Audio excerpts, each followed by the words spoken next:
world where speed rules and every second counts, where rubber meets the road and the stakes are sky high, two voices bring you the pulse of the track, the thrill of the chase, and the roar of the engines.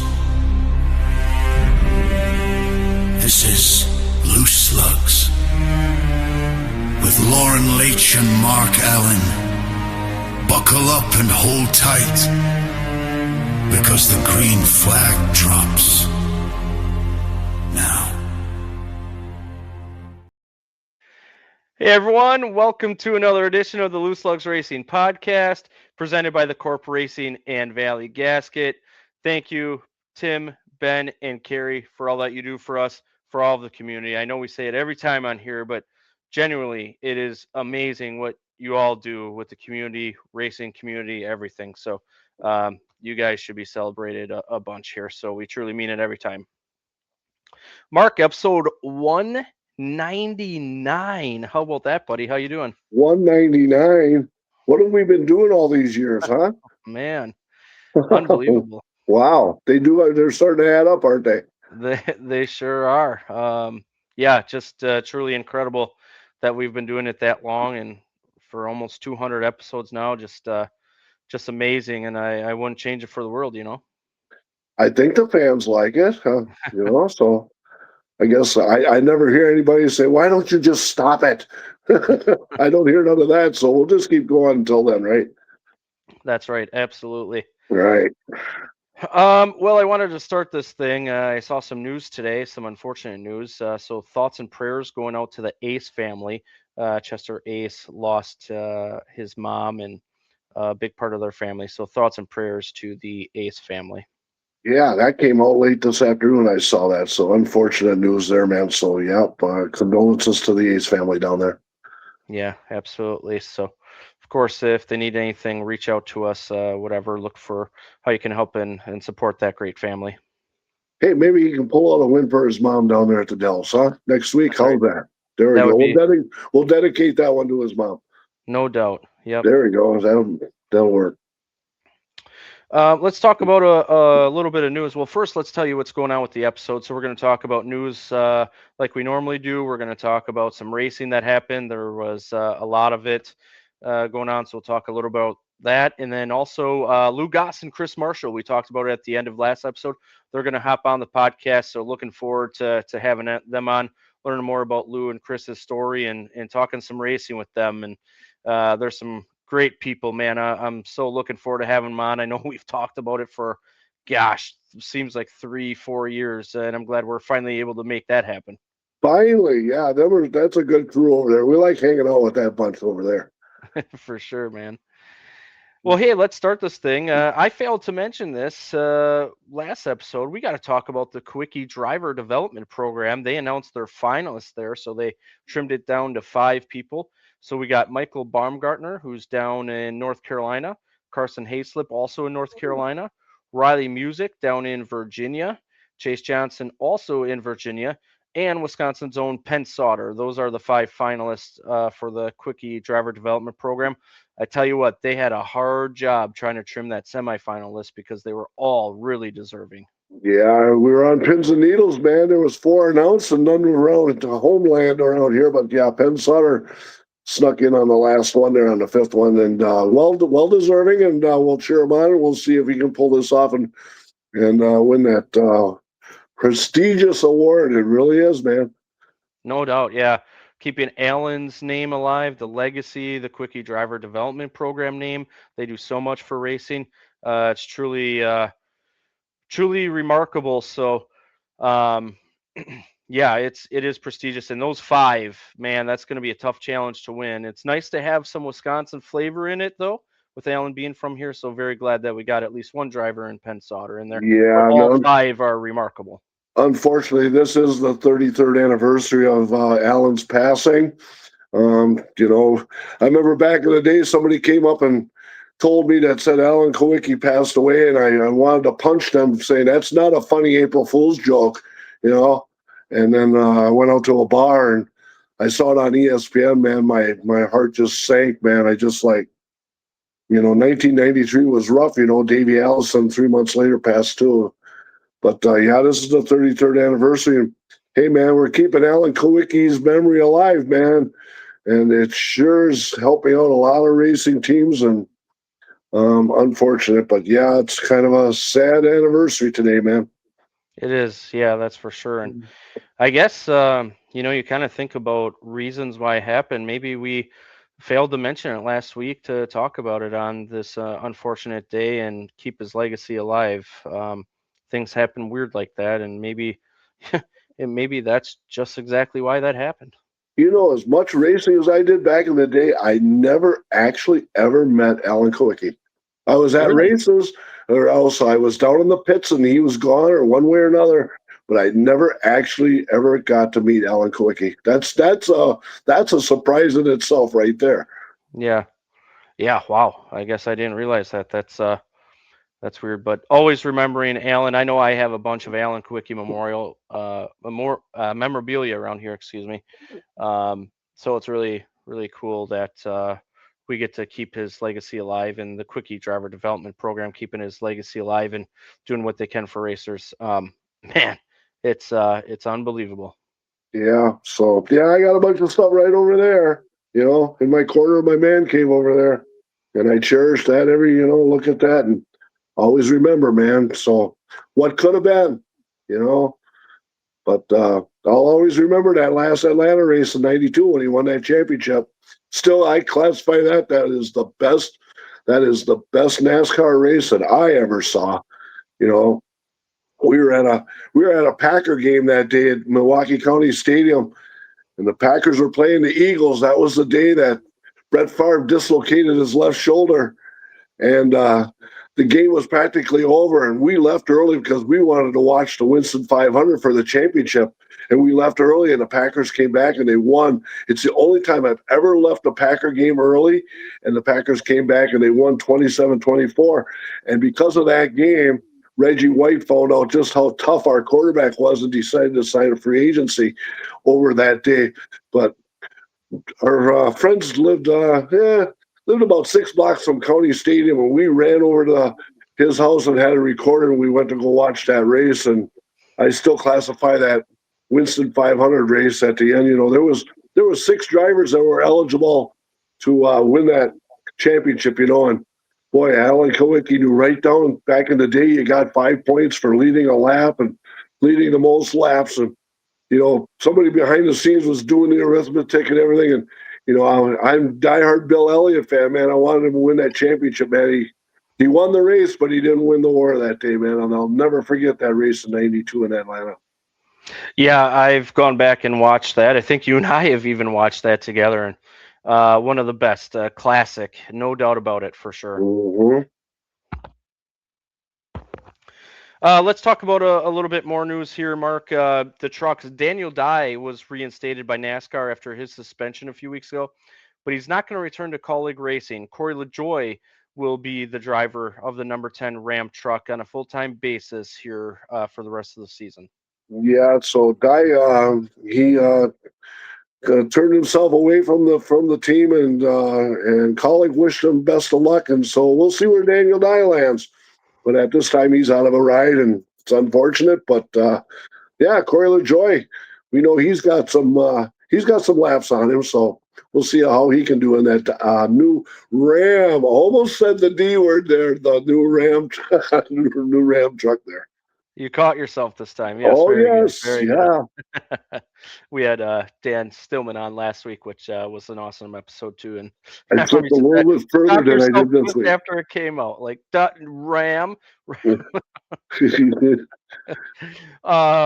And speaking of Corey LaJoie, he has officially changed earning points from Cup Series to Truck, so he would be eligible for the $50,000 bonus this weekend. And so he's going to reset. He hasn't run a Cup race, but he's going to have to reset to 0 in the truck. So he still would be eligible for the playoffs or the chase, or I forget what we're calling it now at the moment. But he would be eligible for that if NASCAR granted him a waiver. So keep that in mind. Also talking about that same thing, Cletus McFarland has changed from truck to O'Reilly So he's going to reset. So it resets in both series, and then you start earning in the new series. So just something to keep your eye on, especially the Corey LaJoie news, since he's going to be full time. He's only missed 3 races. The trucks have only run 3 races. So he has a shot, if they can run really well, to make the playoffs. So I didn't know you could change in the middle of the stream there. That's news to me.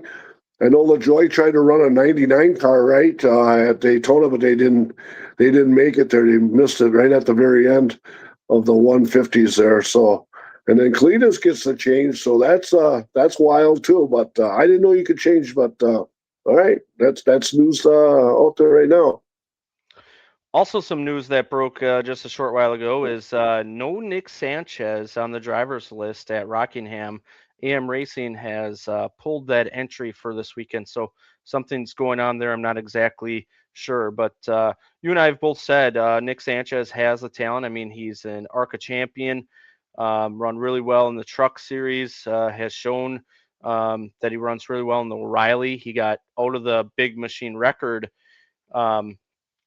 ride because Dr. Patrick Sterpoli brought some money in, and now he's reeling again. So we'll see what else comes from this. But Nick Sanchez not on the driver's list this upcoming weekend at Rockingham. Well, that car that he had this last week was so destroyed, he probably couldn't fix it in time anyway, man. That car was one big patch job, but that's a surprise there, man. He got a 3rd place at Atlanta. So he actually had that car running good there at that race, but yeah, he got booted from from one car now again. So something's going on behind the scenes there. We'll see where he lands. Yeah.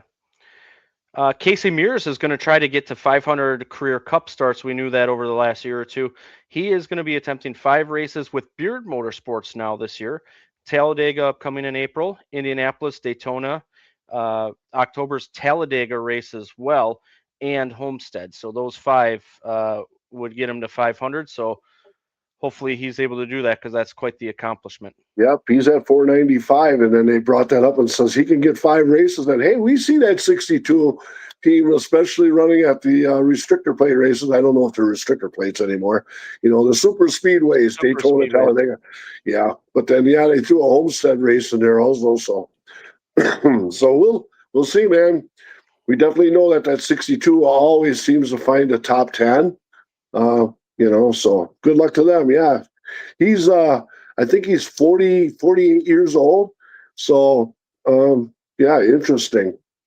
He's had a good career. He's had a decent career. I think he's got 1 win, right? Did he win the 600 at Charlotte? I think that's right. I think one win, but yeah, he's had good rides along the way. He had the Mears family, with Rick Mears and all that whole gang and everything from California. So yeah, so congratulations if he can make 500. Yeah, for sure. I'm just trying to see. He has 1 win. It was the 2007 Coca-Cola 600. Yeah. So that's just at the Cup Series level. But yeah, he's had a great career.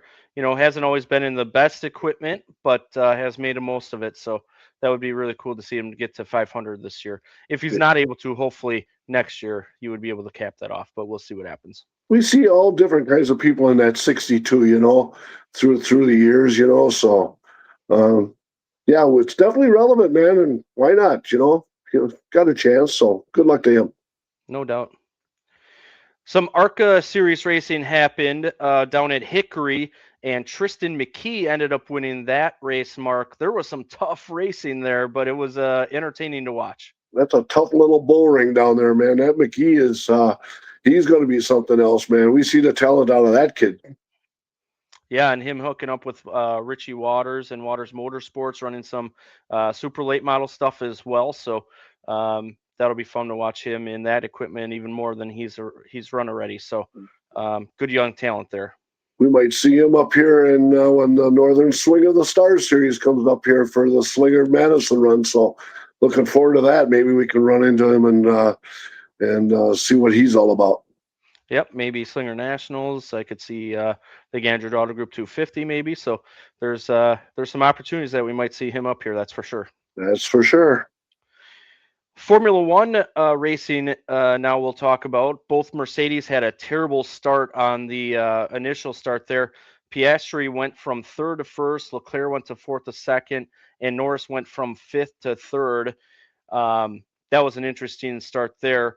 And then Bierman tried to pass Colapinto, but Franco moved late, and Bierman wrecked really, really hard. It was good to see him get out. He had a little bit of a limp when he got out of the vehicle, but he ended up being okay. But how about this? Antonelli wins his second race over Piastri and Leclerc. Remember, Antonelli won the last race as well to become the second youngest winner ever in Formula One, and now he's leading the points. He's the youngest person to ever lead Formula One points, and the next race is here in the United States. It'll be Miami on May 3rd. May 3rd. So, all right. Hey, that's a hell of a start to start the season, huh? No doubt. Yeah, the regulations, they adjusted a little bit. We'll see what happens if they adjust more, but Mercedes got their stuff together and some strategy, and there was a safety car that ended up hurting some and helping Antonelli. So it was a good race, and it's always fun to see them come here to the United States and go to Miami. That track just looks awesome. All right, we'll check that out. May 3rd, right? May 3rd. All right. IndyCar then, Palou dominates the race over Lundgaard and Rahal down at Barber Motorsports Park. Lundgaard had a long stop that may have just cost him the race, or at least a shot at it. Their next race isn't until April 19th at Long Beach. Yeah, that was unfortunate, man. I thought when he did that pit stop thinking, holy smokes, we're going to have a good finish for this race. They were showing on Saturday when McLaughlin went through the fence. He went through the kitty litter and ended up going through the fence, and just like, wow, at Barber there, that was crazy. But there was different strategies that was going on there, trying to make it to the end. But once again, Palou is just the man to beat, man.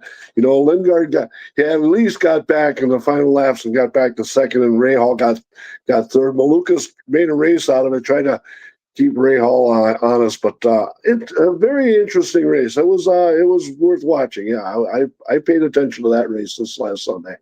Yeah, it was good. IndyCar's had a good start to the season there. Palou's had some incidents to overcome and some situations to overcome, so it looks like we're gearing up for a great IndyCar season. Absolutely. So yeah, they go next time. Where are they at next? Long Beach on April 19th. Long Beach. That's right, man. So, all right. Yeah, they get a little break there before they go out west. Yep. Well, I think before we continue on and get into the NASCAR scene, I think this is a good moment to pause here and go out to the hotline and bring Lou Goss and Chris Marshall on. Let's do it. Let's do it. All right, Lou and Chris, glad to finally get you on. I know we talked about it. For a good 3-4 years probably now, and I'm glad we were able to finally have you on. So how are you guys doing? Doing really good. I'm super excited to be here on Lower Sports. Yeah, thanks, guys. And yeah, you're absolutely right. We've been talking about this for a little while now, trying to get something scheduled out. So thanks for having us both. Well, it's Wednesday, and you know what that means, right? That's right. I forgot to do that. Thank you, Bart. Yeah. Well, Lou, I'll start with you here first. It's really exciting to have someone I know a little bit of your story, but I really want to dive into it. So tell us a little bit about growing up and when you got into racing, how you got into racing, what your childhood was like. So the floor is yours, buddy. Sure. Thank you. Yeah. My family, growing up, we were always NASCAR fans, racing fans in general. My dad grew up in the era of Trickle and Refner and all those guys. And he was a gearhead growing up, and I always loved hearing those stories. And in '98, I think it was, my dad finally decided to go racing at the age of 55. So he built at the time, it was a Mid-American truck, similar to a Midwest truck right now. But so he went racing, and then, when I'm 8, 9, 10 years old, you're pretty impressionable at that time. And before you know it, that's the only thing you want to do, even as you get close to 40, right? So yeah, that's kind of how it went. From there, he raced till about 2000 and tore the truck up really bad at Toma, and that was pretty much the end of that story. And then in 2003, I started at WIR in the super stocks. Chris, how about you? When we first met you down in the pits, helping Max Kaler and all that, you were living down in Illinois, in that part of the country. Also, one day I see you up in Neenah, of all places, and now you're a weekly helper with Lou up at WIR. So tell us about your beginning of your racing story. Oh, yes, sir. So I'm actually originally from Rockford, Illinois, and kind of like Lou's dad, my dad raced late models down at Rockford and some of the other surrounding tracks. And when I moved up here, I went to some of the races and things like that. And, but, just growing up, it was the coolest thing because we had the race car in the garage.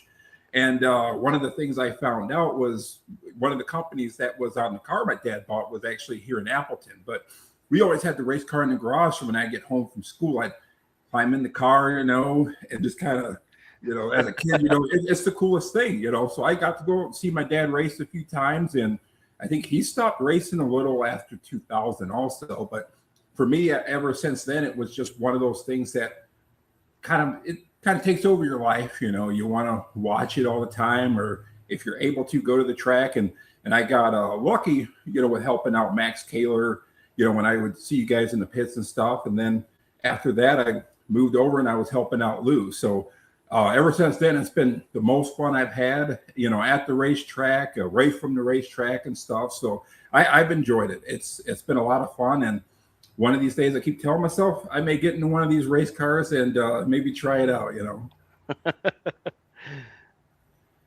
That would be awesome to see you out there. I got to do it a few years ago. We had some issues, but I'll tell you what, until you do it, you truly don't really know what it takes and how it feels and all that. It's just amazing.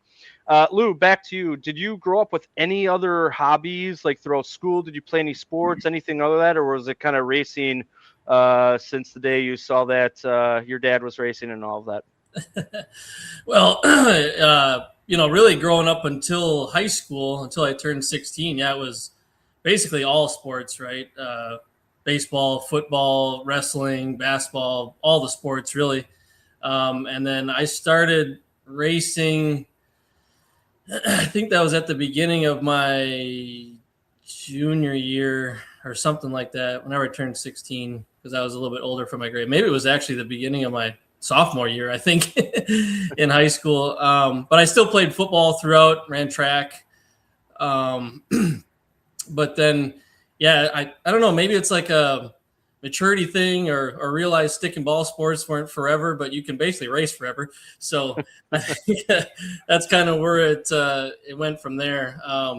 At that time I was and still am, but I was really big fan of Ryan Newman growing up. When he came into the sport, he was an engineer and I was getting into engineering, and I thought his style was really cool.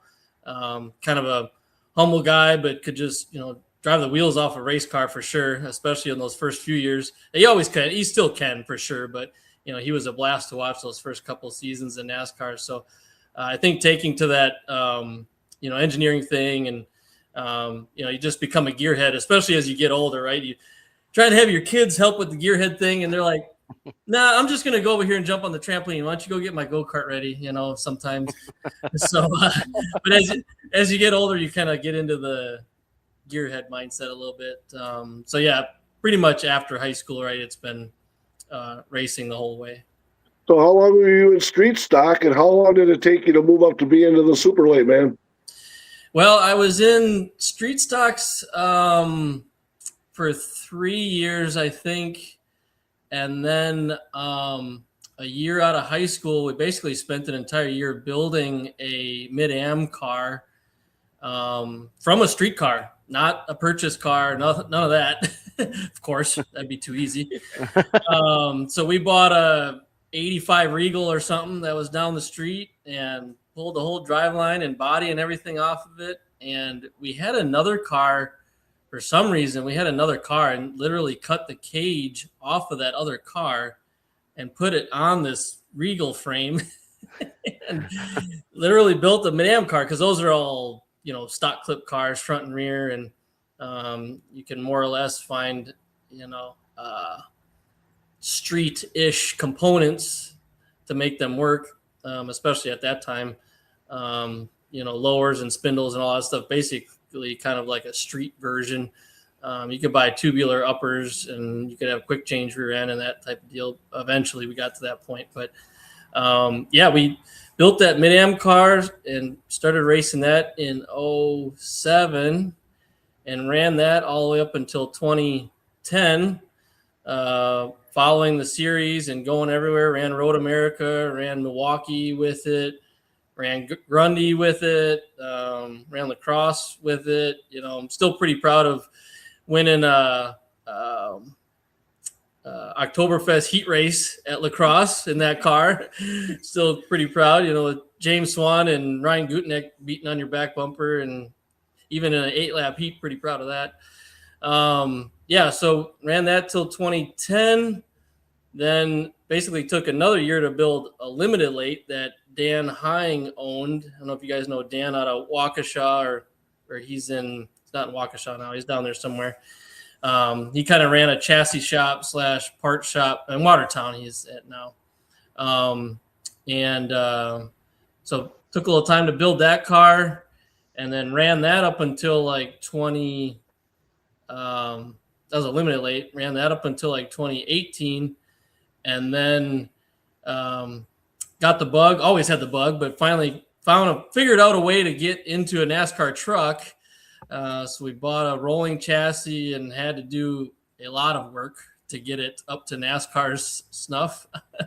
That was an experience in itself. And then after that kind of went by the wayside, then I was working with Tommy G up north in Sturgeon Bay. He and I were working at the same place. And I think at that time he was kind of in between racing a little bit and wanted to get back in it. So he bought a car and I was kind of renting it from him. And over time, we ran it out of my shop for a couple seasons along with his Midwest truck. And there was an opportunity for me and Mike Hubbard to buy that car from him. So we ended up buying it from him. And then ever since then, it's been ours since 22. So quite the effort to get to super lates eventually, kind of like a roundabout way. Yeah. Hey, I want to talk about that truck. One moment that stands out to me is qualifying at Bristol. You came out of, was it turn 2? Turn 4. And I don't know how you saved that thing. Tell us about your experience with that whole deal. Well, first of all, that part, I was, I don't know how I didn't stuff that thing in the inner wall either, to be 100% honest. I was pretty much prepared to. But yeah, so I had in 2018, my brother and I had the opportunity to help out Mike Harmon running his Xfinity car at Road America, and we drove to Kansas and we drove to Indianapolis just to help him out, over the wall stuff, which you're not really supposed to do, but I think enough time has passed. We were over the wall changing tires. My brother, he's bigger than me, so he was the fuel guy, throwing fuel in the car. I still have those videos somewhere. I think I should finally post them. Like I said, I think enough time has passed. I had a GoPro with me changing tires. So I knew he had some equipment laying around, not the greatest equipment, but kind of at that time I was looking for, whatever opportunity. And he had that truck kind of just sitting there. So I just kind of went ahead and bought it sight unseen, sort of, and which I don't recommend. And but yeah, well, it was $15,000 for no seat, no motor, no transmission, no fuel cell, no shocks, nothing, basically nothing. Plenty of out-of-date parts on it. We had to rebuild the whole brake system. But anyway, so we ended up getting a driveline and got it all together. And, I actually bothered to quit my job, which I also don't recommend doing. And I mean, that's the kind of effort it takes for that. I mean, we all know, we've all been around racing enough. it's almost takes that level of effort just to run a weekly car. And when you're talking about a national tour thing, like you can't do anything else as far as I'm concerned. It's hard to. So anyway, yeah, we were able to get it together and got in the race at Gateway, which was pretty cool. And then the experience at Bristol was just, just a blast. It really is just something to behold. It's one thing to go there and see it as a fan, or even just pull the hauler out on the track or across the track. But then to get out there as a competitor is just something else. And it's odd. You kind of get it, you get a couple laps, you're in awe of the whole thing. And then you get 2 laps under your belt and you're like, you're just doing normal race car stuff. It's really no different. It's just more expensive. So that's, that was that. Yep. And, but yeah, back to, not crashing it, basically all throughout practice coming off of 4, it was kind of stepping out the whole time. And we need to make some time so that even on the first lap coming off of 4, it twitched a little bit, but I decided not to lift on the second lap, and it cost us the truck, but it would have been even harder to sell at that point. But it was good. It was, all the past, but just a, crazy experience really. And even for a minute there, I forgot to mention too, we did end up buying a ARCA car a couple of years ago too, but you kind of run into the same issues. You just, the funding is just unbelievable. So that's really what can stop you. And this time with the ARCA car, I wasn't willing to pull out literally all the stops to make it happen. But we were we had our own, we owned the whole thing, motor and everything. Whereas like with the truck, that was the driveline was a whole rented piece. So in reality, we were actually a lot closer with the ARCA car, but same thing. If you can't get the funding together and that sort of stuff, and with any race car, right? If you're not racing it, you're best off just sell the thing, because it's not going to gain value. So yeah, you kind of led me into that. I was going to bring up the ARCA thing and see where that stood, but you mentioned something in there that you had sold the NASCAR truck as well. So where did that go after you had it? A guy drove down from upstate New York and bought it, and he had actually ran was it a Rayoon truck or another Harmon truck? I can't remember. He was a dirt guy, and he ran it at I guess they were still racing at Eldora at the time, and in 2019 or 2020, and so I had posted the truck on Racing Junk or whatever, and he got a hold of me, came and got it, and he never got it together. I think that's, he probably had some of the same realization too. Like, if you don't start off wanting to build one of them cars or trucks with $100,000, you probably don't need to be bothering with it. Not to mention the funding you need to have just to keep going, right? So anyway. Hey, Chris, who taught you most of the stuff that and talk about the technology of all the stuff that keeps on going every year, man. It's something else. I in the shop here helping these guys out, and sometimes it can be a little daunting, because sometimes I look at it and I'm going, hey, so am I supposed to just turn it this way, or am I supposed to do this?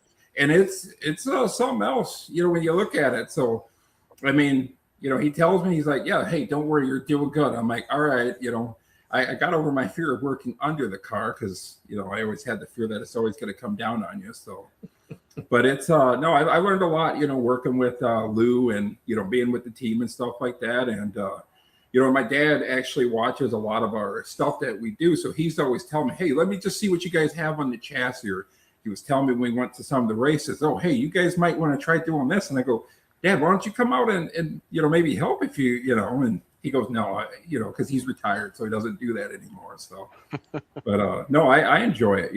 I enjoy, anything that I can do to help the team out, or whatever I can do. I have fun with it. Chris, I want to go back a little ways too. We asked Lou this, but any other hobbies besides racing, either before you got into being a helper or even today? Like, what are some of your other passions or hobbies that you had throughout the years? Yeah. So I'm a huge sports fan, and I built also a lot of model cars. So one of the things I do is I build a lot of the old NASCAR stuff, some of the current super late models. So I think I got a Max Kaler one I built, a replica of our car that we won at the Dells. But one of the things I'm very passionate about is building model cars, Minnesota Vikings football, Chicago Bulls, Cubs. So I'm a huge sports fan, and I don't know if some of you can tell by my posts on Facebook, I'm a huge wrestling fan also. Yeah. And so that's one of those, and also just racing in general. So it's, I'll go home and probably watch racing on YouTube. So far right now, I've done a deep dive of a lot of the old NASCAR seasons from probably 2001 all the way back to 96. Mainly my favorite ones are just the ones that Jeff Gordon doesn't win the championship. That time frame is a little difficult then for you because Jeff Gordon's heyday was in that time frame. So Well, and Dale Jarrett, one of my favorite drivers is Dale Jarrett and Ron Hornaday. So in a Ford, yes, sir. So Jarrett won the 1999 championship. I think he won 4 races that year, and then Hornaday was just the man when it came to the Cups or the Truck Series. So for me, that was always really cool. And then that 2000 Busch Series class would always be one of my that's one of my favorite seasons, that 2000 season, because it had all my favorite guys and stuff like that in there. So yeah, I enjoyed and meeting a lot of the drivers. I think one of the coolest guys I met was rapper and Hall of Famer Mark Martin. Yeah. So I want to learn more about this model car thing. How do you get into that? What do you do? Are you open? Where can people find you? How can people maybe get in touch with you about getting one, or what's this all about? Yeah, so I built, like I said, I built a lot of the old NASCAR kits. I go to a lot of the shows. I actually got one right here. Got an old Dale Jarrett Wood Brothers car here. Very nice. That I built. I still got to put some of the decals on there. But, one of the things I do is I'll build those, anything from World of Outlaws to Funny Car and stuff like that. And mainly, I'm in some groups on Facebook, NASCAR Modeling Outlaws. So it's me and a lot of the guys that build them will post a lot of our NASCAR builds and stuff like that. So a lot of mine will take maybe about 3 or 4 months. And then my dad builds too. So he builds a lot of the current super late models. So he built some stuff for Johnny Sauter and building one of, I think he's building one of our cars too. But did a Luke Fenhouse one. Like I said, I just finished the Kaler one when we won, and I put some of the tire marks and stuff on there. It looks really cool. So I buy a lot of decals and paint. So the process, it takes a little bit, but you just got to be real patient with it. You can't rush it or anything. Depending on the driver, like I said, I'm a Kevin Harvick fan too, so I'll build some of his stuff, Hornaday's, Jarrett's, for the Hendrick stuff. Not so much, but no, it's a lot of fun. There are a few guys that at the track that build. I think Tom Williams is another guy that builds models and stuff too. So I have built a lot of Dick Trickle stuff too. The only guy I wish I had I built one Alan Kulwicki car a few years back, and I haven't been able to find it. Especially, it would have been very fitting on a day like today. It's ironic that you mentioned that because we were talking about that before you guys joined on, about it being the 33rd anniversary of Allen, and we got kind of into it. We talked about the Kulwicki driver development program, so very fitting that you would mention that. Mark, I'm just going to step in here for another one with Chris here. You mentioned wrestling. So my oldest son, huge wrestling fan. I think we've been to 3 events. Before I was into wrestling as a kid, and I had been to 1 or 2 events as an adult, but he really got into it. I mean, Roman Reigns is his guy. My youngest son is Cody Rhodes, so that's a big rivalry in the house. We got the woes going on. We got the Superman punches going on, but they're not allowed to hit each other, so it's got to be fake, right? I want to preface with that. Yeah, no off the couch, top rope stuff. Who's your wrestler right now? Right now, I'm a Roman Reigns fan, and I like Cody Rhodes. I used to be a CM Punk fan, and I don't know. I think years ago, I was telling somebody I ended up meeting Hulk Hogan. No. And I don't know if I ever told the story, but if you do see the photo on Facebook, I actually met with him and actually spoke with him about sponsoring the car. And it was actually kind of a funny story because I met him and I remember he said to me, "Go, whoa, brother, your grip's really strong there, bro." and I was like, and I'm like, "Oh, well, hey, Mr. Hogan, I do work for a super late model." I was telling him about the thing and he said, "Well, that's cool shit there, brother. Are you the driver?" And I thought about saying, "Yeah, I'm the driver. My name's Lou Goss." And then let's say if he would have did that, he came down there and I would have to play it off like, "Hey, I'm on crutches. This guy's going to drive the car." And, but it was really cool because he told me, he goes, "Yeah, that's really cool, brother. You're going to have to go over there, brother, and talk to my business partner about it, brother." So like, he literally did say brother. And I remember, I think I did have a conversation with the business partner. And here's the funny thing, right? So I'm at home watching Dirt Vision and I'm sitting down, I'm watching the late models. And as I'm watching the late models, I'm drinking a real American gimmick here.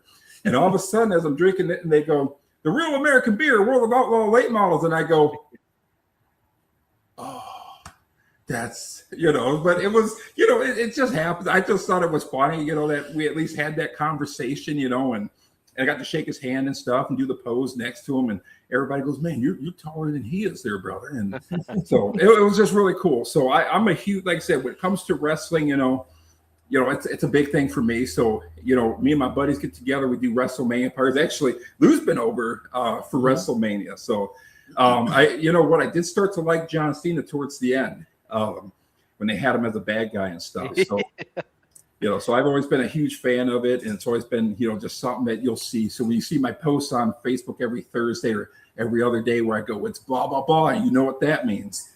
That's all wrestling. That's where that comes from. Yeah. So the Hulk we got to meet the Hulk too, fortunately, when he was doing that tour.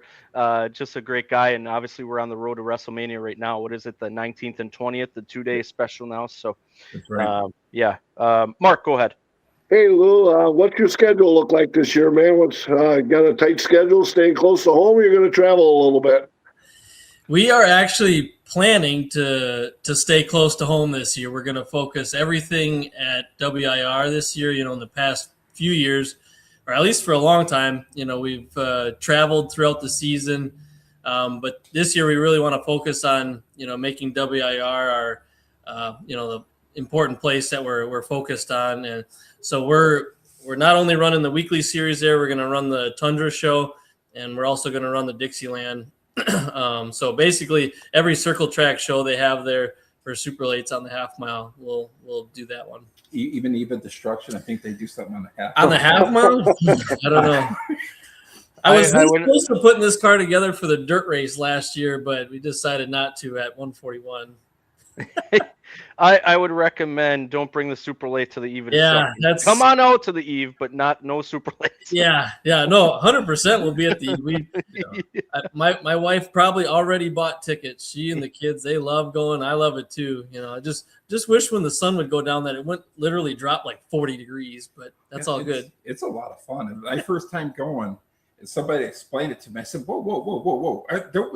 That's something we don't want to have happen. Like right. Cars crashing into each other, because that's a lot of work that we have to do.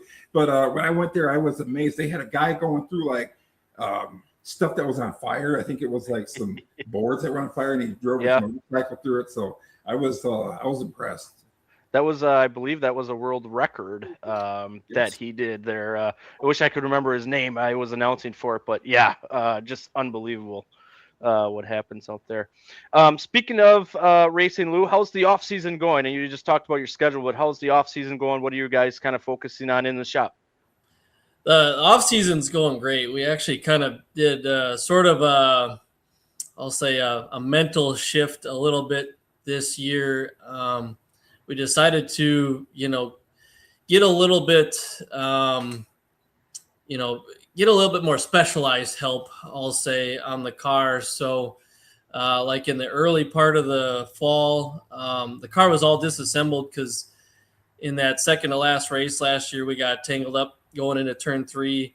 And I was a little worried that maybe it bent the stub or whatever. So we took the whole thing apart and brought it down by Lars at Elite Performance and had him and Jason check it. And they said the stub was fine. So while it was down there, we just decided to have them put the whole thing back together, do a bunch of updates on the front end of it. I should say everything but the body. So they put the motor in it. They redid all the suspension. They found, obviously they found stuff that was not right, cracked, broken, right? Things you don't, even just little hairline things that you don't pick up on your normal nut and bolt, right? Lars literally found one of the trailing arm brackets in the back that had literally a hairline crack in it. I don't know how he saw that, right? But they know what they're looking for in those things. One axle tube was turning inside the housing, right? So that's not good. It's going to kind of throw your setup off a little bit. We had at one point, the car had, we had an oil cooler built into the radiator, one of those Fluidine styles. But Thierry's, our engine builder, said, there's no need for that for weekly racing. So we kind of had bypassed that. Well, it just kind of made for like lots of extra oil line hoses up front. Had this huge oil filter that kind of was part of the car when we bought it.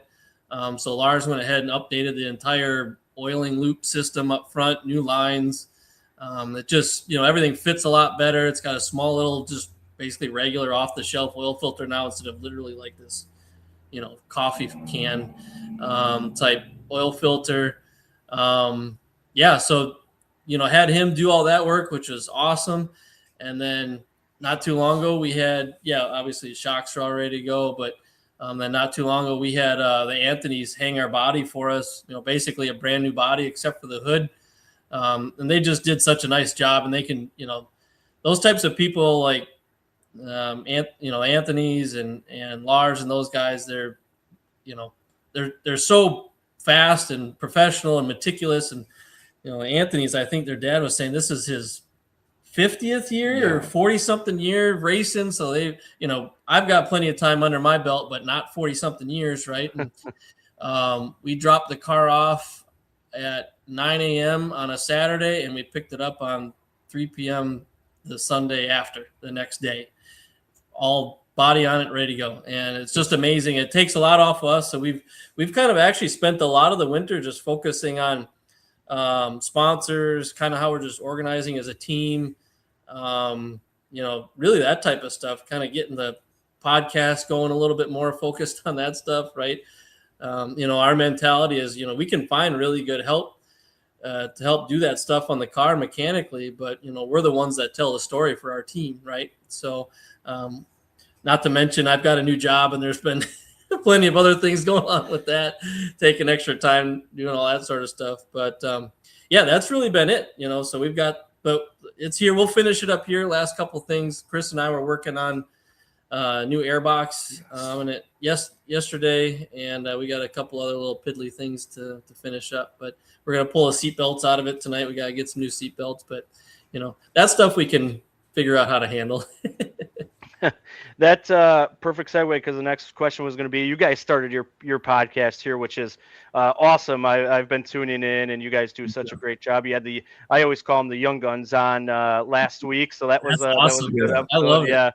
Yeah. So talk about what made you start that, and how you've been enjoying it, and the things that you've been doing regarding that.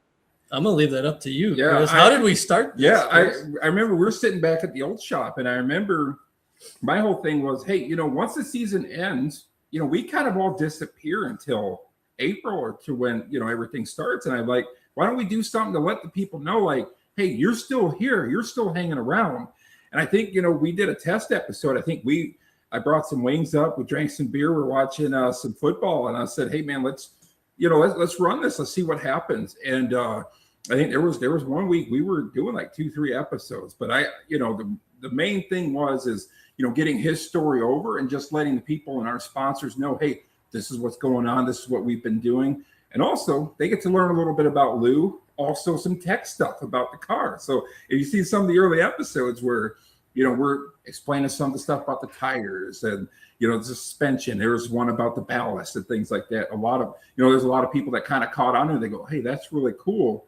And so my whole thing was just making sure that, we get the story across, and you got to learn a little bit about, the NASCAR truck story also. And so that's mainly what it was. It's just letting everybody know, hey, we're still around, but hey, we got some cool stuff. And we were able to bring some guests on. I think you guys saw the Jordan Thiel episode. We had Anthony Signoretti on, and they're all my favorite episodes. We had Magic on, and very, very talented group of race car drivers, and they got to tell their story. And So if you did get to see that episode, it was a lot of fun filming. They're really cool guys, have a lot of personality, and we always tell people if they do come on the show, just be yourself. You don't have to be all, buttoned up and, with the tie and stuff like that. Just be yourself. Make sure you wear a sweatshirt of your sponsor. And that I forgot to do. I guess Sorry, I got us covered. Okay. All right. But yeah, so I mean, just be yourself. And like I said, we enjoy doing the episodes and stuff like that, and letting people know what's going on in the super late model world, or even just with stuff that's coming out with the FRRC. I just have to make sure I get that extra R in there. And the intro is always one of my favorites. You always got to bring it in. You give him the credibility so that they know that, oh, hey, who's this guy? What did he do? So they know that he is the 2023 FRRC Super Late Model Rookie of the Year. So I enjoy it. And I hope you guys, enjoy watching the episodes, and you guys, get a lot out of it. The only problem with Chris early on is, there was a lot of dead air with him, so we had to get over that. A little shy in front of the camera there, buddy? A little bit. Maybe on April Fool's. Yeah, right. Exactly. I knew you were going with that. Yeah. No, I just want to comment on that. I think it's great. I think I wish more people did that too. I think Chris, you and I have talked about that over the years, where if teams did more of that, but at the same time, especially at the super late level, and you guys know this more than anyone, it's so much work that I feel like people probably don't have the time or want to put extra time into something else. So what you guys are doing is amazing regarding that, and I've enjoyed it certainly, and I'm glad that you guys are doing that. Thank you guys. Hey, the number 36. What's behind the number 36? Any story behind that? Well, it actually was just it was the number on the car when I bought it from Tommy G. It was really basically it. So we've kind of just run with it. Obviously the 36 has a long and storied history in Midwest racing, right? Generally a Joe Shear, reference there for sure, right?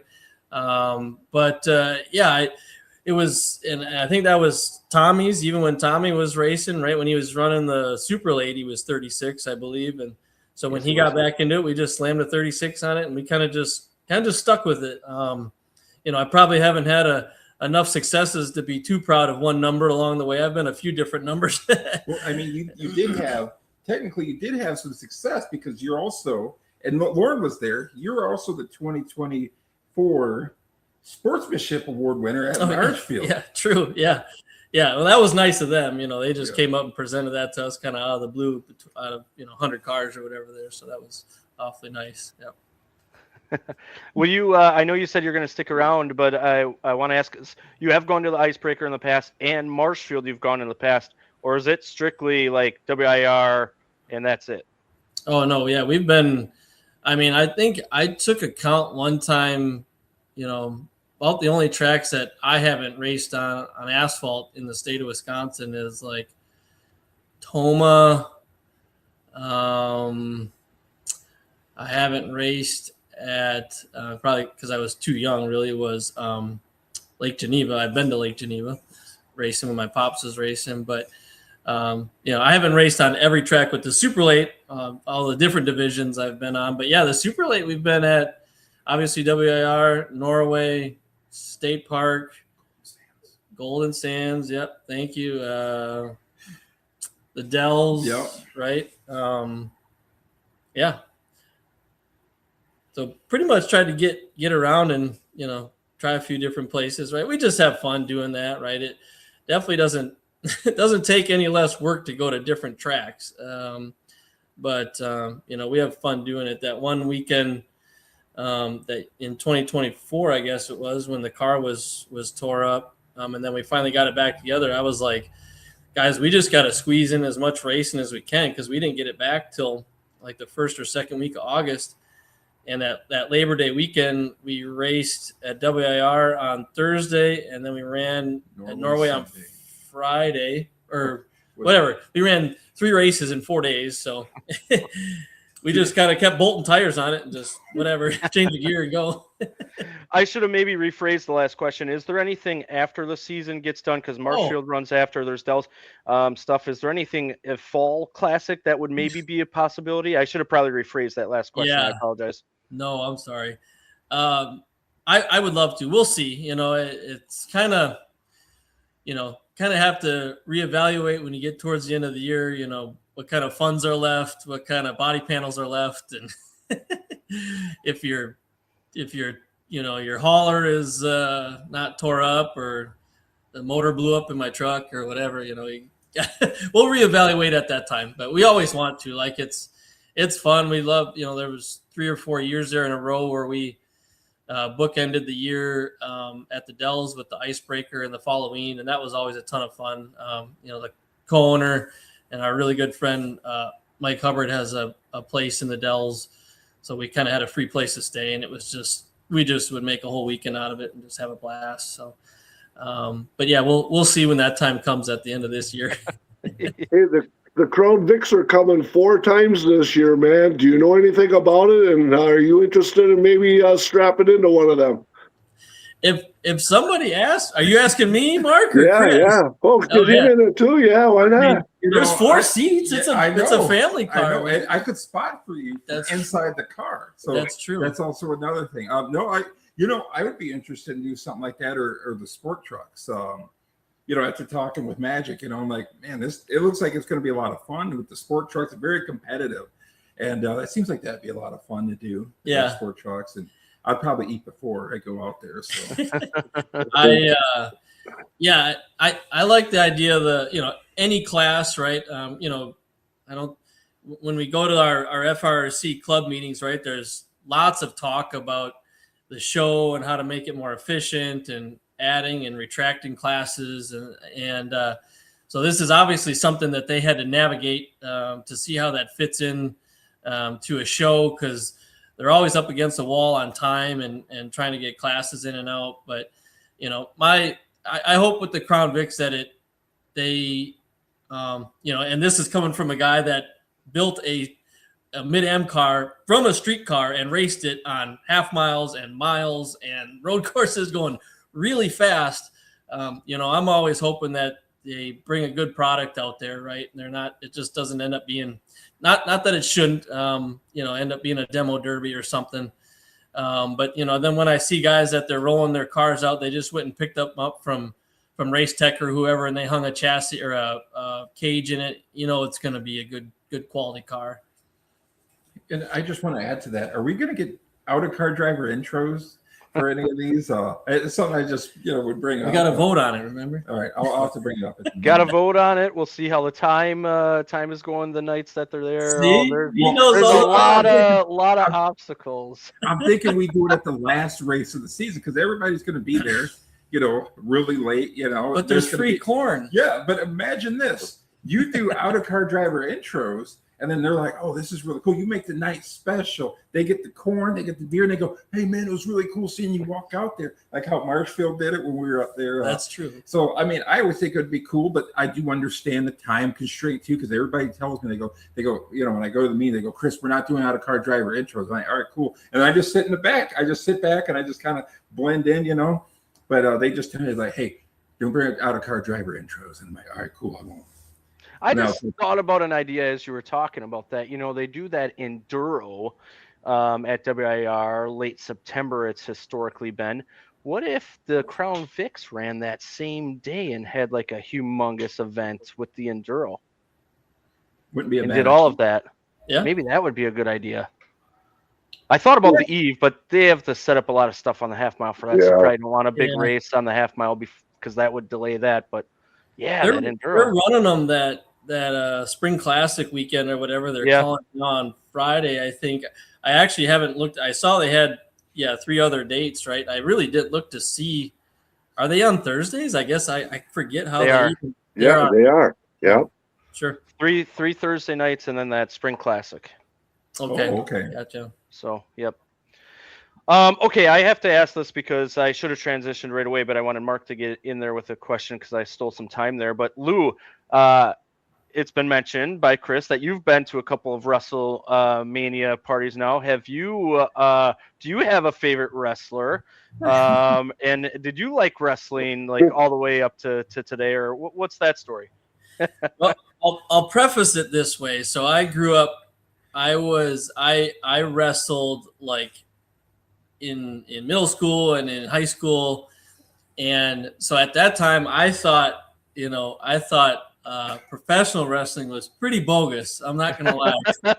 So I wasn't too hung up on it. Now my brother, my younger brother, he was really into it for a time. I can't say I had a favorite wrestler, but I've learned to appreciate it. I'm not gonna lie. Kind of like I've learned to appreciate, open wheel racing or whatever. Like when I was young, I was like, IndyCars, I'm like, put some fenders on them things. Like those are real race cars. Now I'm kind of like Chris was saying, like we put on IndyCar races here. We F1 stuff. Whatever. So getting back to the wrestling thing, no, I did not have a favorite wrestler growing up. But like I said, I learned to appreciate. My kids watch this show. I think it's not on TV anymore, but it's called The Big Show. Right. So the wrestler, The Big Show, he had a little like a kids show, and I was like, man, he is funny. And that I could buy into. And all those guys, I got it and do it, and just learning that they're just in it for the bit and the fun, and they all do lots of really neat things. I'm like, yeah, I'm in, but no, I don't have a particular favorite. Entertainment, right? And the kayfabe terms are fun to learn too. Yeah, my son has gotten me back into it a little bit. He's more than I am, but sure. I just thought I would ask that since Chris had mentioned that you've watched it a few times. Yeah, so I'm glad I did, because that was a great story about how you didn't like it and now you've appreciated it. So I'm glad I asked that. Yeah. Okay. What's one thing? This will be for both of you. What's one thing that most people don't know about you, or people ask you the most about? Gonna go there. I don't know. I don't have many interesting things to bring up. I mean, most people usually just ask me, like, you wear those overalls all the time? Mainly they're just for racing. They're usually good luck. So that's why I wear them. But yeah, I think that's about it. And, most of them will usually say to me, hey, Chris, it's Thursday. You know what that means. So yeah, I guess, since this is this show has a particular audience.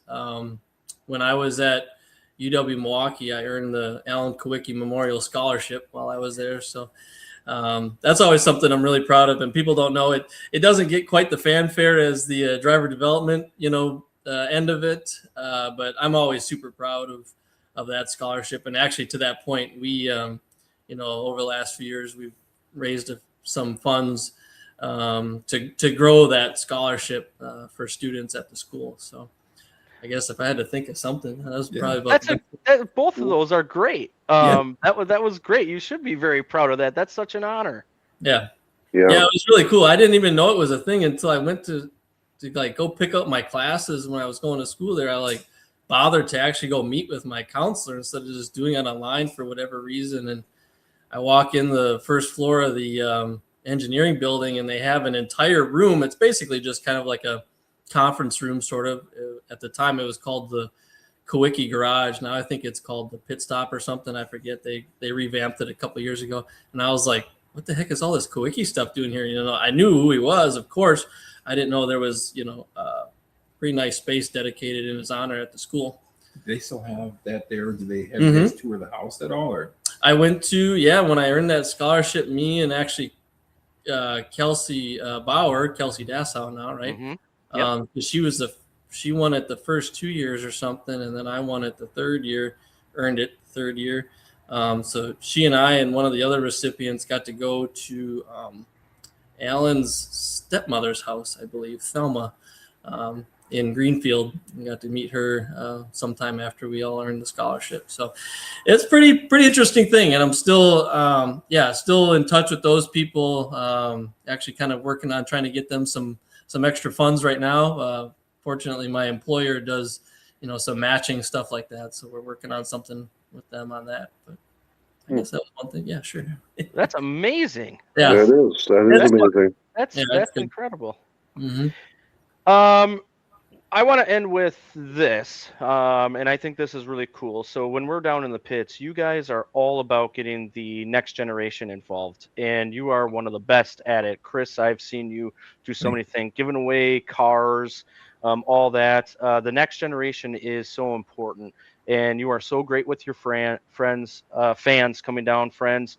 You've been great to us, and I just want to let you know how much that means to us and to see it from afar for bringing in the next generation, because it all takes us pulling the rope in the same direction. And with your podcast and you racing and being so great with those young people and fans of all ages, I always want to hit on that because it's so important and it doesn't go unnoticed. So you guys are great people, and I just appreciate you so much for what you're doing, and of course, for coming on. But without that even being said, thank you for being great people and all that you're doing.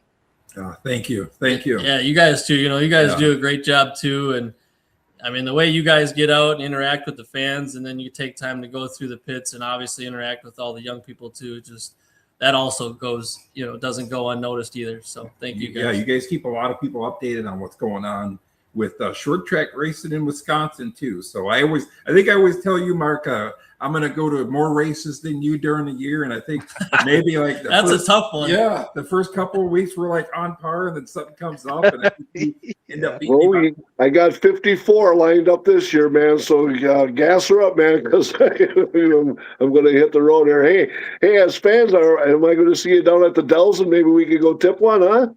Yes. You guys going to be down there? Yep. Oh, yes, sir. We're planning. All right, we'll run up with you. Yeah, we'll plan to go there. I think I'll have the kids with me, so we'll wander around and have some fun. But yeah, we'll catch up with you guys for sure.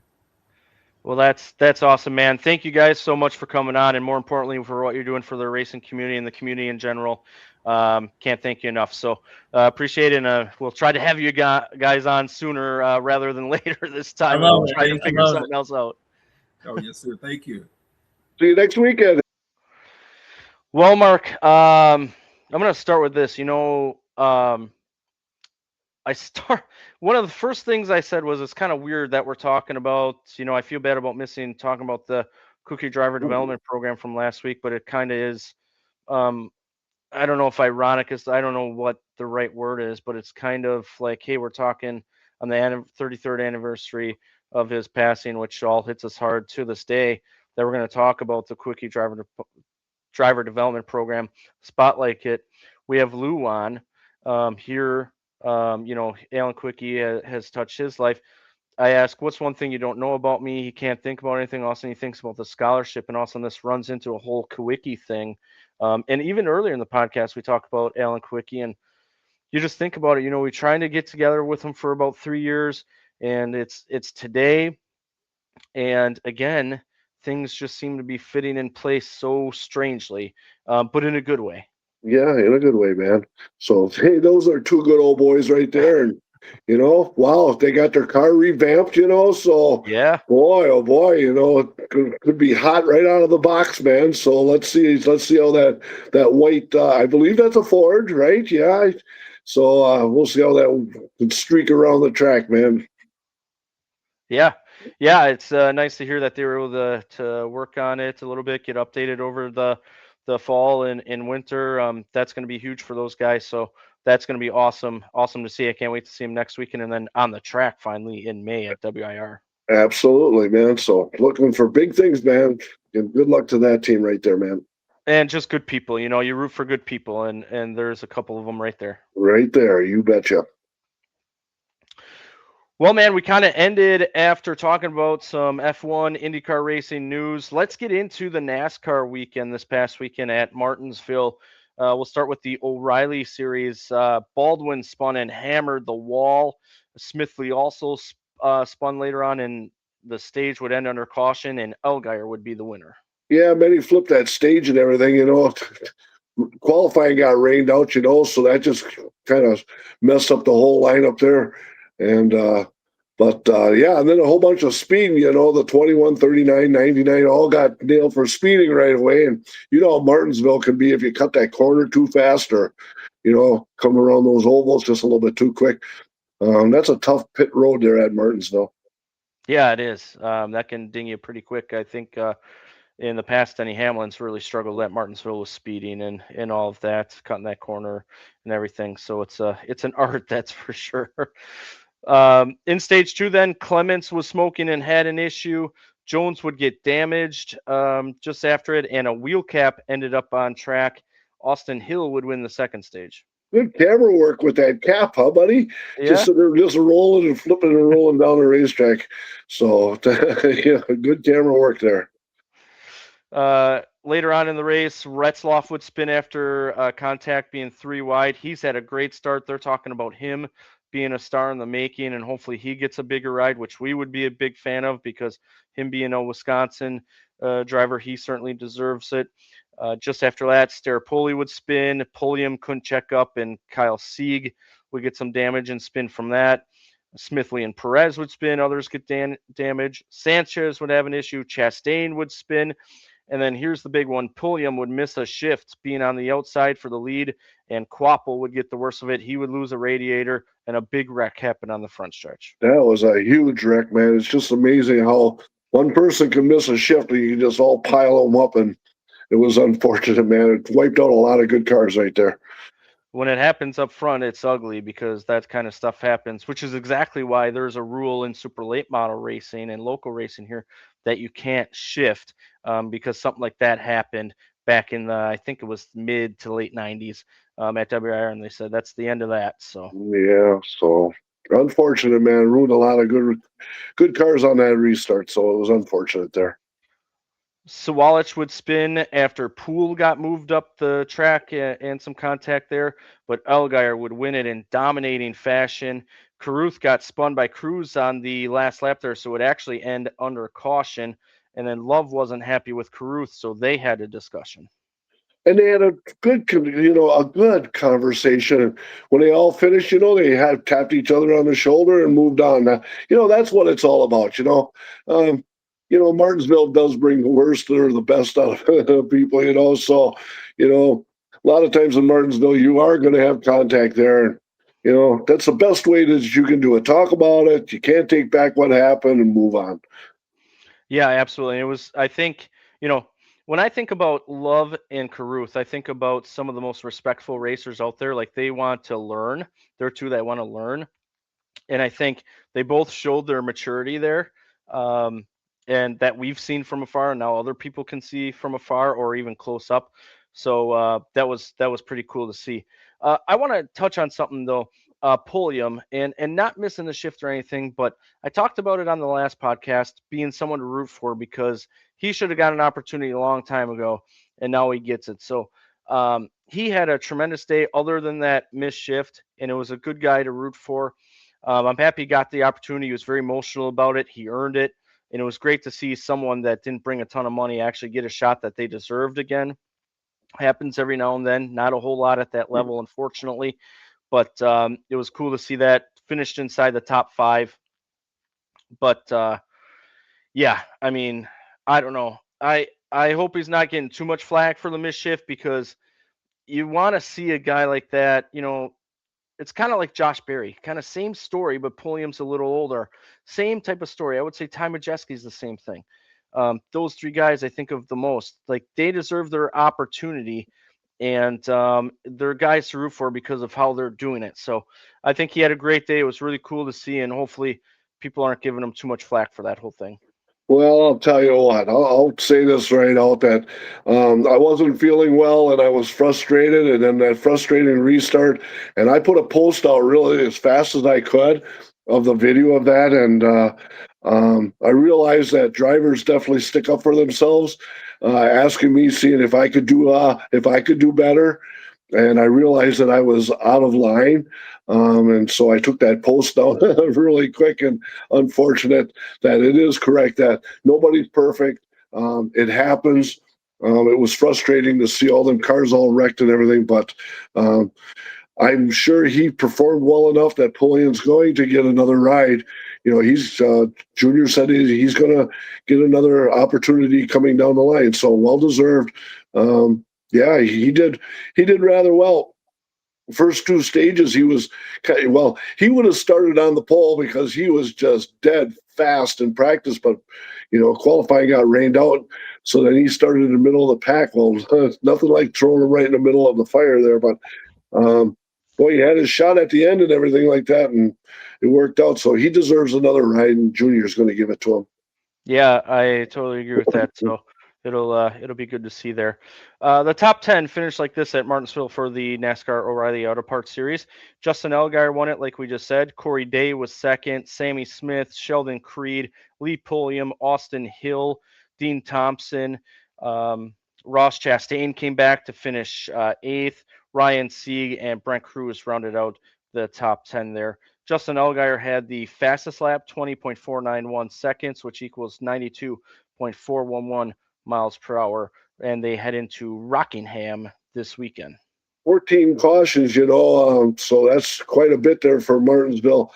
There was something that was brought up, especially was really noticeable during the O'Reilly race, and Junior and Hamlin had been talking about this way too many cautions. And I've been pounding the drum on this last year, and all of a sudden you look, by the time they decide to go into the pits for the pit stop, 6 laps have already been.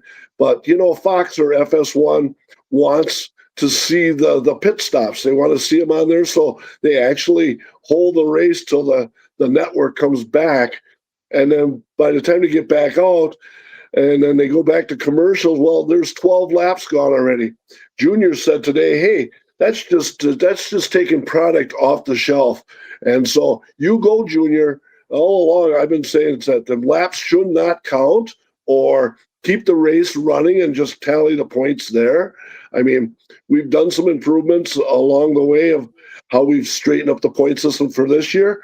And I'm going to pound the drum on that. I'm not happy about these laps that are just totally getting taken out. I know you feel different about it, but I'm going to pound that drum until Junior, I'll get him to say, hey, these laps don't count anymore. So you get a stage, a 45-lap stage, a 45-lap stage, instead of a 45-lap stage, and then you get a 33-lap stage, and like Junior said, it's taking product off the shelf, and I'm going to put my heels in the sand, man. I'm going to stand my ground on that one. Well, I want to correct you on one thing. It's not that I feel different. It's that I want to make sure it's done correctly, because if you don't count the laps under yellow, then you're not going the advertised distance. You're going further. So you have to adjust it in some sort of fashion if you're not going to do that. So there has to be some wiggle room there. And if you don't go to commercial there, then you miss more green flag racing. So there's a way to do it. I'm just not sure how they're going to come to an agreement with the television market. So it's not that I disagree. I just, you can't, you have to count the laps because that's the advertised distance, but how do you shorten it? And also I want to make this point as well. It's not just the stage break they're talking about. They're talking about cautions in general being too long. So it's not just the stage break, it's cautions in general. So there's a better way to do it, no doubt about it. I think I've said that all along. But how do you go about it? That's my question. We sure have gotten spoiled with side by side though with the commercials, Yeah. Huh? I mean, we've gotten spoiled with that. If that's which direction you got to go or whatever, that's fine. But if they say like it's going to be a 400-lap race, then you get 2 green-white checkers. Well, then they went over and beyond. So back in the day, they said we have a 400-lap race, it should be 400 laps. Well, then that kind of went to the wayside. There's an issue there, and it's good to see Denny Hamlin, and he's got some clout in Junior, and they're tooting their horn about that. I'm going, you go, boys, you go, and you figure out. I'm trying to make it. It can somehow, some way get better than that. Yes, there's definitely a better way to go about it. I'll say that all day long. So it's not that I disagree. I just want to find a way to. I haven't heard the best way to do it. I think you have to count the caution laps. So I don't know I don't know how to go about it. You're sitting there, and all of a sudden, you come back from commercial break. All of a sudden, we've gone 6 laps, and they're still going around the track before they even pit yet. Really? There's got to be a better way. So yeah, we both agree on that. So we'll see where that goes. I talked to a lot of fans like that. They just something's got to be done about that. So that's the only thing that I've got complaints about. I listen to NASCAR Radio Channel 90. We'll get to the Cup race here in a second, but this is kind of a big topic actually, and we've talked about it a few times. There's a lot of fans that agree with you. Just don't count it. And the radio announcers like Dave Moody and all that come back and say the same thing like you, but then you're not the advertised distance. And every fan loves the advertised distance. Like it's 400 miles. They don't want to go to time races because they want to see a 400-mile race.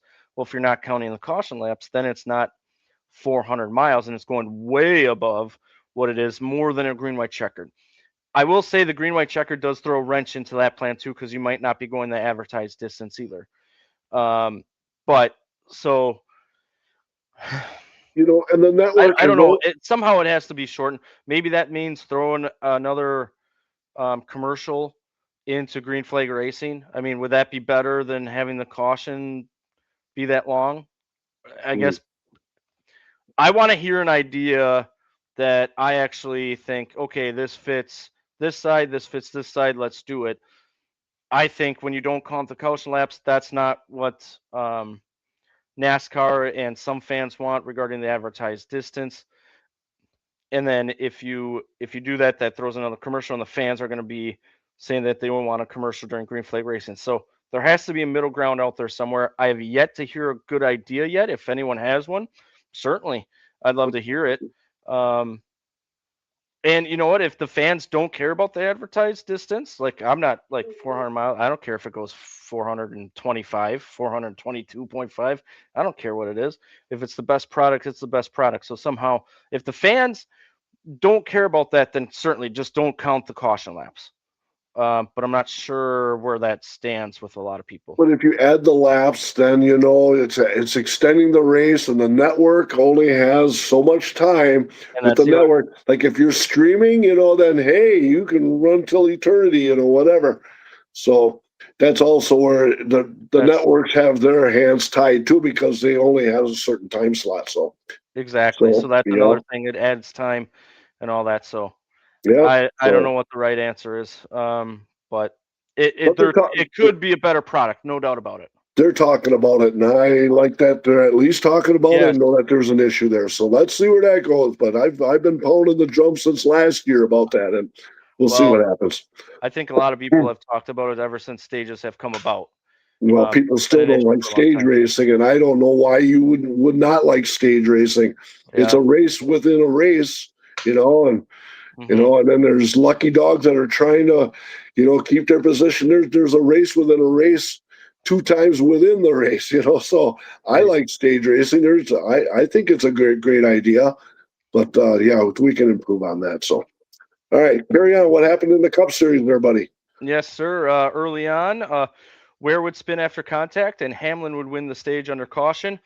Busch would hit a tire in the pit, and it would go flying down pit road. Scary deal there. That's a scary deal. That tire was flopping all over the place and everything. Hey, Keselowski's 600 start for this one. Yeah. So that was pretty exciting. What a sad crowd. You see that crowd at Martinsville? And then you got to sit back and kind of think about, if you're on spring break, where would you rather be? Would you rather be in Martinsville, or would you rather be sitting on a beach in Florida? Yes. So, especially when you got family together like this. So I kind of understand how that works, but that's just kind of like, wow, if you want a Martinsville ticket, you'll be able to get one, because that was only 3/4 full there. That was kind of surprising there.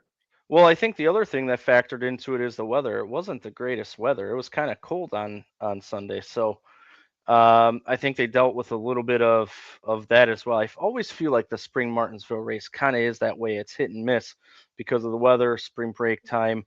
But I did answer yes to both your questions. So I guess Bruce was the same way on the spring too. But one thing I was interested in is we got this more horsepower. you Yeah. know. And we noticed that there was some drivers like Hamlin just like put it in fourth gear, and it took away the shifting, where all of a sudden, and it's amazing how everybody can see what everybody's doing, how some people are shifting, some people aren't. Made it interesting where you could actually put it in fourth gear and leave it there. So that was interesting. I wanted to check that out with the more horsepower that they had at Martinsville. And I do believe that has happened at times with the lower horsepower in the past because of saving tires and equipment. But this time it was probably a little bit more noticeable with saving tires and equipment because of the higher horsepower. But Gibbs did make a comment, since we're talking about horsepower. Ty Gibbs, who's had a pretty good run here, he's on the cusp of winning that his first race here. He said that he wished it was more horsepower. He snuck that into an interview. They were talking about, did you notice it? He goes, wish it was more. And maybe they go even more in the future. Well, I think it's going to cost too much money. They went as far as they could. That wouldn't cost extra money, but they're talking about putting it at the higher tracks that they could do it. But I think their hands are tied on the shorter tracks. Sure. Stage 2 then, Gregson would spin after contact with Allmendinger. Hamlin would win the second stage as well. Yeah, second stage. Hamlin was on a rail at that time, man. He looked like the guy to beat for sure. Mm-hmm. Then something kind of weird happened here. Wallace got in the back of Hocevar a few times. Hocevar would eventually spin and collect a bunch there. A lot of people pinned it on Wallace being mad about Hocevar putting him 3 wide. Wallace claims he just misjudged it. I don't know where the truth lies there, but that did tear up a lot of good cars, including Wallace himself. The way I understood it, that Hocevar caught Wallace napping, and there was a hole there, and he jumped in that hole, and he didn't appreciate it. And the only thing that was missing on Wallace's car was the snowplow, because, oh my God, he was, and he was frustrated. Once again, Martinsville brings the best out of you. And it was really unfortunate that he come across and he nosed the 38 and he took the front end off his car, and he got a last place for that. I mean, he was second in points 2 weeks ago, man. He's fallen all the way down to 11. That's a lot of points he just threw away there. And need a week off to cool off, man, and re-rack here so he can carry on. Yeah. Hamlin would then put Blaney in the wall out of the corner, but both would continue on. And I'm going to stop there because, watching Hamlin race, he can be very frustrating for me. And I think I've made that known. Like, there's things on the track where he just goes and he goes, what are you thinking? What are you doing? And he does the same move where he claims he gives the driver room, and he truly doesn't because of how the racetrack needs to be raced. Or remember back a few years ago when Logano was mad and Hamlin straight up said, I knew you were out there, but I was going to force you into a decision. And here's another opportunity for it. So in my mind, it's like, I've actually been like, oh, wow, Hamlin in his older years, like last few years, everything he's dealt with, like, actually I've come around and said, okay, like I'm not as frustrated with him. And then he pulls something like that on Sunday, and I go, he's right back to it. Like, what were you doing? I thought Blaney took it really well for getting pinched into the wall like that, but it ruined his day. He was running third at the time. He fell back to seventh and never recovered after that. He kind of said that maybe it was towed out a little bit. But yeah, I hear you there, man. I mean, he chopped him off and made Blaney make a move. If any other driver could come right up and say, "Hey, I'm not letting off," and he could actually take him and chop him, put him in the wall. So and that's what Hamlin did. I mean, that's exactly what he did. He's lucky that he didn't get chopped and he got put in the wall too, because that could have easily happened that way also. And somehow Hamlin gets away with it. Like, nothing ever happens with Hamlin as far as, like, at that point, if he was just like a foot further ahead, he probably gets turned head into the wall. Somehow he uses it perfectly to his advantage where nothing happens to him. And I don't know. I'm not, like, I've raced one time in my life. I'm not saying I know it all. I'm not inside the car. I'm not saying, anything Well, if your about that. spotter But I'm says just you're saying he is clear, frustrated as a fan to watch. He is frustrating to watch when he does some of that stuff because it's just like you continue to do that, and then you wonder why fans boo you when you win and all that stuff like that. Like I think that it was even more frustrating this time around. Maybe not more, but it got to be where it's just like, man, people started to root for you after everything you've been through, and then you race like that. Like you had it going more positive for you, and maybe he wants it that way. And on the flip side of that, I'll even play devil advocate with myself. Maybe he wants to wear that black hat. He said he's wanted to, so maybe that's what he's going for, or maybe he just made a mistake. It could be as simple as that. But based on his past history that I've been frustrated with, that did frustrate me this past Sunday. but if you see somebody coming out of the corner and the spotter goes clear, all of a sudden, okay, and it just so happens that window was tighter than what it was. If the spotter yells clear and he just decided to come over, so yeah, it's late in the race, man, and yeah, you start making mistakes as you start getting wore down as the end of the race comes along. So lucky that both of them got away with it, at least to finish where they Yes. did. Yeah. Yeah, I'm talking myself down. It's all right, but I'm just saying I've been frustrated with the past for similar moves and for admitting what he's doing, and it looked like the same old. Maybe it wasn't, but I was a little frustrated at that time, Yeah. Yeah. and that's okay. I can feel that way, and you can talk me off the ledge, and I can talk myself off the ledge. That's fine. I'm over it clearly. All Um, right. I am now. But hey, how about this? Alan Gustafson pulls Chase Elliott down early and uses pit strategy. He gets a timely caution, and Chase Elliott goes on and holds off Hamlin to win this race. It was Elliott, Hamlin, Logano, Gibbs, Byron, Blaney, Bell, Cindric, Larson, and Barry, the top 10. I tell you what, Alan Gustafson deserves just as much of that win as Chase Elliott does because of that call. And the announcers at the time were saying how they didn't like that, but I was like, man, you got to try something different. If you get a caution here, it could work out. And a little while later, a caution came and it worked out for him. So you got to do something different when you're not the strong car for the day. And for as much flack as Alan Gustafson takes for being Chase Elliott's crew chief and for them not to win 12 races a year or 36 races a year, he deserves a lot of credit on this one. Yeah, the timing of it was just perfect, and yeah, the Bubba Hocevar just made it land right into his lap. So the timing of it worked out just perfect. If he didn't get that timely caution, that's a big time risk, man. You come in, change your tires, you're 2 laps down, and you got to make sure that it keeps on going.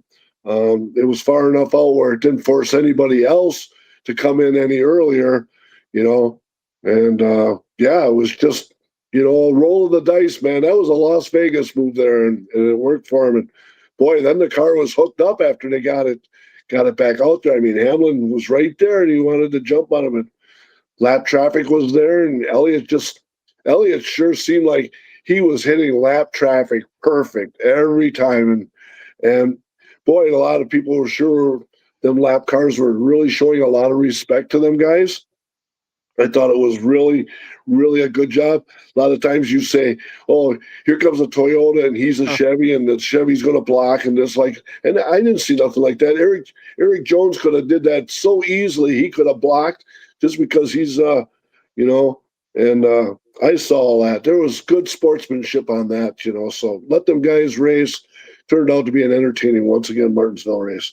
Yes, I agree. I couldn't have said that better. It was very good. Lap cars were good. Yeah, you thought you were going to see some of that and you didn't. So that was awesome. It was a good race there on Sunday. But now they got a week off before they go to Bristol. So which will be another good one. And it's their only week off, man. That they run. That's it. And then they run straight out all the way. They got the All-Star race. That's kind of a no points race, in May. But after that, it's, man, every weekend we're running all the way to November. Yes, we are. Well, man, let's make our picks here for Rockingham before we get into the TV schedule and end this thing. So it'll be the Truck Series first, where Tyler Ankrum is the defending winner. I get to go first, and I'm going to take the guy that you picked last week and won with. I'm going to take, or excuse me, 2 weeks ago, I'm going to take Corey Heim. Why? Why would you do that? Why? That is I'm a still good. a little chapped from that last lap pass of Chastain, or that's a 4-point swing right there. That was perfect for me. I liked it. You claimed while we were watching Basketball Madison that you were never ever going to watch a race again. So fans, he definitely said that. He was pounding his fist and he was saying, "I'll never watch a race again." So I know I got to him on that one. Well, here's the deal. I say that when I get frustrated every week. Yeah. You know, the old racing joke, racing stupid, all that. And, Yeah. After 5 you take minutes that, later, we love it, and we're going to get back to it. you're right back at it. So, yeah, I understand, man. So that's a hell of a pick there, man. Hey, man, I'm going to take the guy who won both stages in the race last year, and I'm going to give you a big dose of Riggs, man, in the 34 car. We'll see if he can finish it off this year. Yeah. We'll see what happens. They're a good pick, though. Yeah, both stages looked really good there last year before Ankrum came on. So good pick with the 34 truck there. Yes, sir. All right, so O'Reilly series there. Sammy Smith was the defending winner. You get to go first for this one. He was not the winner. The winner was actually Jesse Love, but he got penalized for a U-bolt on the track bar in the back and got penalized. And so I feel that Jesse Love, the track owes him one, and so he's going to come determined. And that's who I'm going to take. Would be a big dose of Jesse Love right there for you, man. Well, I'm going to take Sammy Smith just because I think he's a good pick there. Obviously, was running well enough when that DQ happened to win. So finished runner up. So I'm gonna combat you with Sammy Smith there. That's a good pick, man. Yes, sir. All right, the TV schedule here for Rockingham. Friday, this will be Central Time on FS2 at 10 o'clock, truck practice and qualifying. 12:30 on the CW app will be O'Reilly practice and qualifying. 3:30 then, the FS1 truck race will get going. Stages of 45, 45, and 110. They'll have 4 sets of tires in the 80s with 30% chance. Saturday then at 8 o'clock, ARCA East practice and qualifying. 11 o'clock on Flow is the ARCA East race, 125 laps for them. 12:30 on the CW pre-race, or on the CW will be pre-race. 1:30 on the CW as well is the O'Reilly race, stages of 60, 60, and 130. 4 sets of tires in the 80s with 25% chance. And I also want to talk about this since we're talking about, so Cletus McFarland will be in the Richard Childress Racing 33. I know there's been a lot of talk about that, so hopefully that goes well for him and there's no issues. He's also going to be running the ARCA East race with his good friend who got a shot last week or 2 weeks ago as well. So hopefully that gives him some confidence and he has a good weekend and nothing bad happens with that whole deal, because people will jump all over that in a second. So, but Rockingham, one of our favorites, glad they brought it back. Hopefully the stands are just absolutely packed, because if they're not, it's going to go away again. And then you're going to hear a bunch of fans say that when they didn't show up. So we need that to happen this weekend. Absolutely. Good thing they're not running Sunday, man. It's a washout down there. So they got it picked out perfect for the Friday, Saturday down there at the Rock. Excellent. All right, man. Well, we got to thank Lou Goss for coming on, Chris Marshall for joining us as well. Mark, thanks to you. Thanks, Tim, Ben, and Carrie for all that you do for us. It's just remarkable, and everything that you do for everyone else. It's just amazing. So thank you, everyone. And hey, man, we'll talk to you soon. Happy Easter, everyone. Yes, happy Easter. Happy Easter. There you go. That's your tradition. Yep. Happy Easter. Happy Easter. Talk to you soon. See you, man. See ya. This has been a production of Lore Sports. Hope you all enjoyed it, and thank you for listening.